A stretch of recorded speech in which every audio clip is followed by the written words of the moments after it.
Now for the ANACS grade, I actually sent out 8 coins. I have 8 coins as slotted right here. And I do have a couple of older 1 cent large cents sent in, which I'm happy to have got those back, because I do have another large cent here that I need to be able to send out. So that's probably going to get graded by ANACS anyhow. Let's go ahead and go from start of the first one here. That's going to be at 1850. That's going to be the 1 cent large cent there. Looks like they got a scratched on there, which is fine because these things are super old, as you see, about 1850. Hang on 1 second. Get a little bit of that fuzzy off there. Look how beautiful this coin is, though. 1850. I like the holder. Got it as scratched. I'm guessing that little scratch is right there. Yeah, looks like it. But they gave it a VF20, which is great to me, as a VF20 being as old as that joker is, especially being copper. You lose a lot of tone from it, and especially the Liberty still being on top of there. So all in all, a VF20, that's really nice. 1 cent. You get the fluffies off of it. All right. Ooh, yeah, pops really good in this case. I like it. That's awesome, especially for a VF20. That's nice. All right, let's set this one to the side. Now we're moving over to this next one, which is also another large cent. That's an 1834, and they call this one corroded, which is probably about right. Looks like it might have been kind of a dug up partial, but this was the one I thought would have had. It's actually corroded. It's not a lamination detailing or anything on there, but you can tell the difference between the coloring between this brownish coloration right here and then that lighter portion that's in the inside. 1834. Flip it over, give it a little wipe. 1 cent. Wait, is that one? Oh, wow. And I guess if you see the way the die rotation also is, so if you turn it directly over, you see the way the head is up on the top side, and you flip it over to the other side, definitely a rotated die. Pretty nice. Got a nice little scratch right there on the America side, but all in all, really old cent, really awesome. I'm watching these videos with these guys who dig these up out of the ground, and man, I really want to dig one up, but Colorado area, I don't know, I just need to find the right spot to dig. Anyhow, 1834 F12 details. Take that one all day too, especially in the slab. Looks really good. Let's move on over. 1866 5 cent shield. So this one here is a straight grade, no details. Let's turn a little bit to the side there. 1866. And it had a little bit of die, actually machine doubling. The machine doubling would have been along the leaves here and on 1866. But I did pop it in there in case if it had a variety, I wanted to catch it. So I went ahead and paid a couple extra bucks for the variety, see if there was anyone on there. It does have the rays, as you see around the 5. It's got cents. A little bit of wear right there along the America side, but all in all, looks great. I'm glad I got it slabbed. And these things, whenever you want to turn around and resell shield nickels that are already slabbed, and especially without the details, they're a hot commodity for a lot of folks out there, for a lot of collectors too. I'm not for sure on the 1866 actually. I'd have to double check, but still, all in all, that's a nice nickel. Majority of the shield up there, it's a little worn in, but it's a really nice 1866. I really love the shield nickels too. That's a plus. All right, let's move on down here. Ooh, yeah. So we got the 19050 50 cent. Now this one here is a tough to find coin. Definitely a nice 1905. We gave it a VG8. So in a VG8, if you look online, I guess in NGC, I wanted to say it was a $92 coin and a VG8. Oh, now if you go to PCGS, it's like $100 or $110 coin and a VG8, 19050. Beautiful half dollar. Barbers are always a beautiful coins whenever they've got enough detail to read. It's a little bit of the Liberty up there. Nice. That's really nice. Actually, it's just sitting right there. All right, let's scroll on over. We got the 1939 50 cent. Now, they say it's clean, which I kind of thought it would be. It's got that kind of glossy to it, but it was almost like it had luster. I was able to cartwheel it, as you see a little bit, without the light on it. But anyhow, so in 1939, they gave it an AU 53. Still got quite a bit of detail on it. If it had a little more on the breastplate there and then the headdress, but still, all in all, this is a gorgeous coin.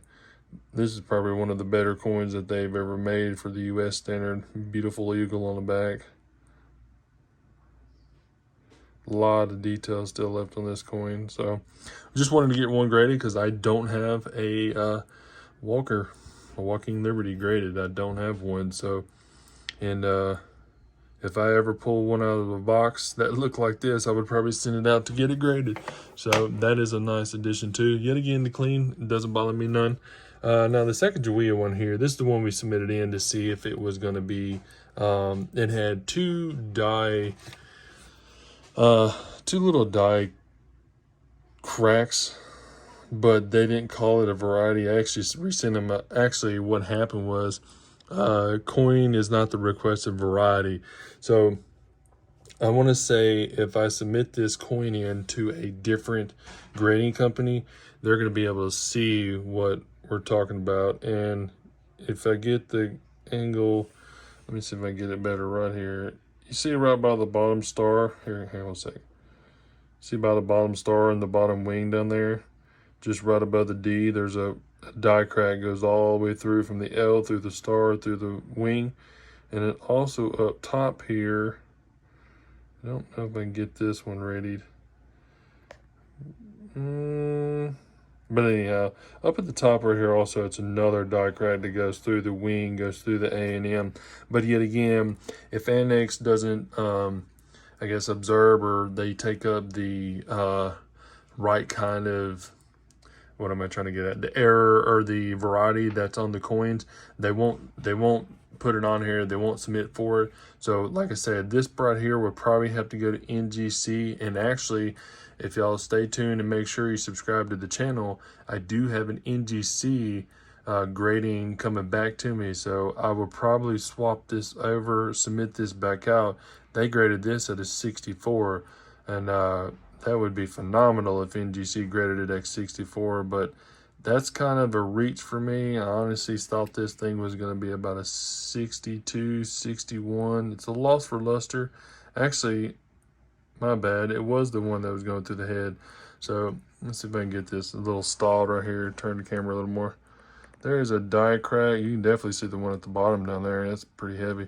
There's another die crack that actually goes through the eagle's head. Anyhow, I can't get it on there. So, but anyways, you know, there's a couple of die cracks going through here. Now, you can claim the regular variety without having the FS 901. And like I said, I've seen probably 5 or 6 different ones from NGC and PCGS graded with having those die cracks through there, but not being the FS 901. So that's pretty cool though. All in all, they did give it a 64 grade. That makes it, you know, I guess $22 or something like that, that if you look online for them. But yet again, I'm going to have it resubmitted back out to NGC if the other Sacagawea FS 901 comes back as graded with a nicer grade on there. So anyhow, so we're going to go down here, 1996 W. Now this is the one that I picked up from the Patriot Pawn Shop, and the guy had a couple of mint sets there, and I did do a nice giveaway, giving away some of the mint sets and so forth so on. But again, but MS67 with the full bands, 1996 W.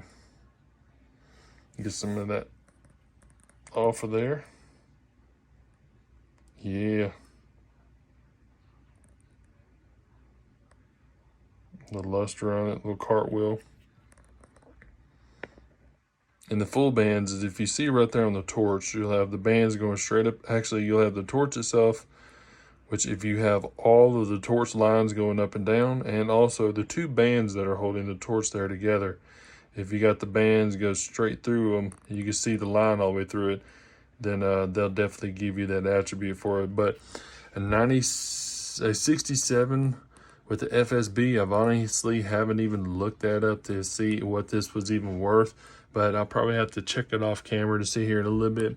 I guarantee it's, I mean, easily worth, you know, my depiction, I guess, probably $35 to $40.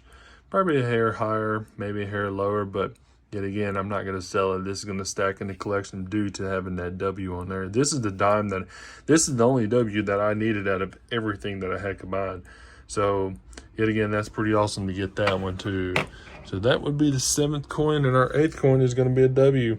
Now, this is the one I got out of a box. I just wanted to see what it would grade out at. I did recently submit a Warning Pacific, got a 65 grade on it. Now, this one here is a 62 grade. This will kind of give y'all an eyeball view of what it would need to look like to kind of get that. You see right there below the T and A and stuff, it's a little smudgy, but really there's no significant damage on there. There's a little tatter on the neck. There's a little bitty dot that's right there in the cheek. But other than that, no huge gouges. The luster's still there. So all in all, it's pretty awesome that I was able to get another W submitted in slab. I'm not for sure if they've got a deal if you submit like 8 of the W quarters in, and they do a better deal on the submitting and stuff like that for it, but they gave it the V75 preview mark. That's pretty awesome. So 2020 W, 25 cent, gave it a 62 grade. Nice. Looks really good in that case. There's quite a few of these actually. I like that Sacagawea in the case also, especially the ANACS one. You know, I haven't seen it in a PCGS or NGC slab yet, but here for too long we will see a nice Sacagawea come back in an NGC.